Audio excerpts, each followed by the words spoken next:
Welcome back to the channel exam booster. Exam booster channel में आपका स्वागत है फ्रेंड्स।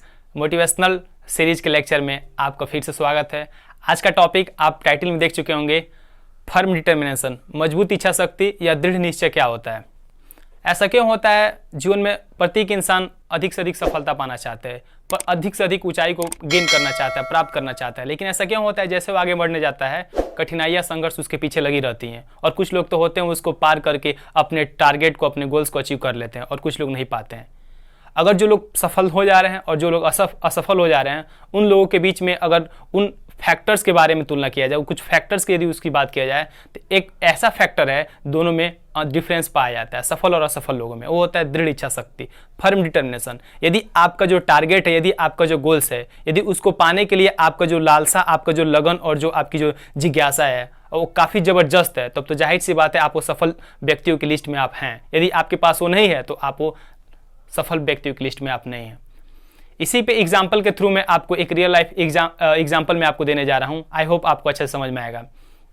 ये कहानी न्यूयॉर्क, अमेरिका के न्यूयॉर्क की है। ये कहानी 19वीं सदी की है। 19वीं सदी में एक ऐसे इंजीनियर थे, उनका नाम था John rambling. John rambling sir New York city से लेके लॉन्ग आइसलैंड तक एक ऐसे पुल का निर्माण करना चाहते थे जो कि वहाँ के लोगों के लिए काफ़ी यूजफुल हो सके। लेकिन जैसे वो इंजीनियर से वो मिलने जाते हैं, सारे इंजीनियर मना कर देते हैं और कहते हैं ऐसा पुल बनाना असंभव है, और ऐसा पुल सोचना ही एक असंभव सा कार्य है, तो तुम कैसे बना सकते हो रैम्बलिंग, ये एक असंभव सा कार्य है। लेकिन रैम्बलिंग सर को बनाना था। वो रात को सो नहीं पाते थे, जहां भी रहते थे 24 घंटा अपने टारगेट, अपने गोल्स, वही पुल कैसे मैं बनाऊं, ब्रिज कैसे मैं बनाऊं, उसके बारे में सोचते रहते थे। एनी हाउ वो अपने बेटे वाशिंगटन को बताते हैं, कहते हैं वाशिंगटन मैं इस पुल बनाना चाहता हूँ, एक ब्रिज बनाना चाहता हूँ, तुम मेरी सपोर्ट करो। मैं मानता हूँ पूरी दुनिया इस काम को असंभव कर रही है, लेकिन तुम यदि मुझे हाँ बोल दो, हम दोनों लोग मिलकर यदि काम करें तो हो सकता है हम लोग इस पुल को और इस डिज़ाइन को हम लोग बना सकते हैं। तो दोनों लोग, बाप और बेटा, पिता और पुत्र, दोनों लोग मिलकर एक प्रोजेक्ट पे काम करते हैं, एक पुल बनाने के लिए जो न्यूयॉर्क से लॉन्ग आइसलैंड तक लोगों को जोड़ सके। ठीक है, दोनों लोग काम करते हैं, हज़ारों 100 नक्शा बनाते हैं, लेकिन असफल हो जाते हैं। लेकिन अंततः फाइनली कई वर्षों का प्रयास के बाद वो मैप बनाते हैं और फाइनली वो लोग दोनों काम पे निकल जाते हैं, और बहुत से लेबर मजदूर को रख के वो काम कराते हैं, और उनका काम अच्छे से चल रहा होता है। तब तक एक दुर्घटना घटती है, और जॉन रैम्बलिंग सर का ऑन द स्पॉट उस स्टेज पे ही, और जहाँ पे वो काम हो रहा होता है, पुल जहाँ ब्रिज बन रहा होता है, वहीं पे जॉन रैम्बलिंग सर का डेथ हो जाता है। इससे उनके पुत्र वाशिंगटन को काफ़ी आघात पहुंचता है, और वो शॉक हो जाते हैं, शॉक में चले जाते हैं, और उनका पूरा शरीर काम करना बंद कर देता है। यूँ कह लीजिए पैरालिसिस, उनके अटैक आ जाता है, पूरा शरीर उनका काम करना बंद कर देता है। जब वो जब बेड पे हैं, जब हॉस्पिटल के बेड में रहते हैं, तो उनके दिमाग में एक ही चीज़ घूम रहा होता है, मुझे अपने पापा का सपना पूरा करना है, चाहे कुछ भी हो जाए। उनका एक ये सपना था, उनका एक ही गोल्स था, टारगेट्स था, एक पुल को बनाना जो न्यूयॉर्क से लॉन्ग आइसलैंड तक जोड़ सके। वो हिम्मत नहीं हारते हैं। पूरा शरीर पैरालिसिस होने के बावजूद समाज और जितने भी लोग थे, जितने भी काम करने वाले वर्कर्स थे, सारे बोल रहे थे अब काम को समेट लिया जाए, अब पुल बनना असंभव सा लग रहा है। लेकिन इसके बावजूद ही वाशिंगटन ने हार नहीं मानी। सारा उनका बॉडी काम नहीं कर रहा था, उनकी उंगलियां काम कर रही थी। उन्होंने अपनी पत्नी को बोला, मैं उंगलियों के इशारे, उंगलियों के संकेत करके मैं तुम्हें बताऊंगा, और वैसा तुम दिशा निर्देश देना, और इंजीनियर मिलकर उस पुल को बनाएंगे। उनकी पत्नी ने उनका काफ़ी सपोर्ट किया, और 13 साल बेड पर पड़े रहे, और अपनी उंगली के सहारे, अपनी पत्नी के बाहों पे उंगली के सहारे उन्होंने पुल का डिज़ाइन बताते गए। पुल के डिज़ाइन को बताते गए 13 साल। जी हाँ दोस्तों, 13 साल लगा उस पुल को डिज़ाइन बनाने में, और उस पुल को बनाने में और डिज़ाइन को बताने में। और उनकी पत्नी ने भी हिम्मत नहीं हारी, और वाशिंगटन सर ने भी हिम्मत नहीं हारी, और फाइनली जाके पुल बन के तैयार हुआ। जी हाँ, और वो पुल आज पूरी दुनिया में ब्रुकलिन ब्रिज के नाम से जाना जाता है, और ये वर्ल्ड फेमस पुल है, आप इमेज में देख रहे होंगे। और आज दुनिया के लाखों और हज़ारों लोग इस पुल को देखने के लिए आते हैं। आप सोच सकते हैं कैसे अदम्य इच्छा शक्ति की ये कहानी है।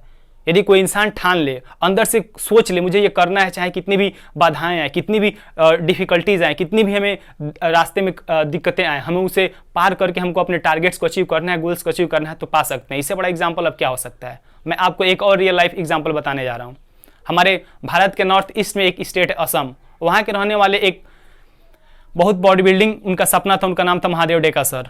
वो बॉडी बिल्डिंग चैंपियनशिप जीतना चाहते थे, लेकिन जैसे ही बॉडी बिल्डिंग चैंपियनशिप के लिए वो प्रिपेयर होते हैं, तैसे उनका ओपन हार्ट सर्जरी हो जाता है, उनका दिल का दौरा होता है और दिल का उनका सर्जरी कराया जाता है। अब उनको लगता है मेरा सपना टूट गया, लेकिन हिम्मत नहीं हारते हैं।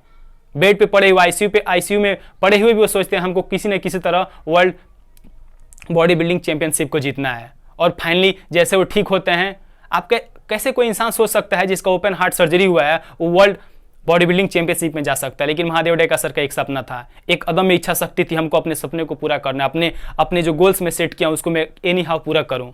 डॉक्टर से परमिशन लेते हैं और दिन रात जुट जाते हैं और फ्लोरिस की वर्ल्ड बॉडी बिल्डिंग चैंपियनशिप में जीतते हैं। आप इमेज में देख रहे होंगे।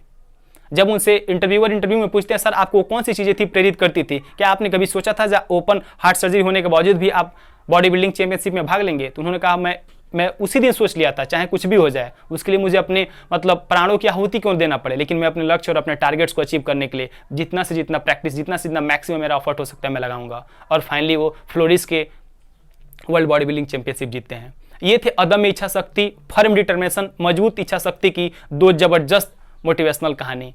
आई होप गाइज आपको काफ़ी अच्छे से समझ में आया होगा।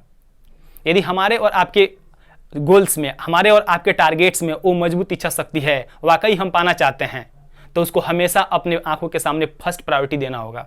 तब तो जाके हम कोई टारगेट्स को कोई गोल्स को अचीव कर सकते हैं। नहीं तो बहुत से लोग होते हैं टारगेट बड़े बड़े सेट कर लेते हैं, लेकिन जैसे उस टारगेट को कंप्लीट करने की बारी आती है तो धीरे धीरे गिव अप करने लगते हैं। ऐसा हमें और आपको नहीं करना है। मुझे उम्मीद है आपको इस कहानी से काफ़ी सबक मिला होगा और आप इसे कमेंट बॉक्स में अपने कमेंट को भेज सकते हैं। और वीडियो को लाइक करें, शेयर करें, सब्सक्राइब करें और वीडियो को पूरा देखें। Thank you.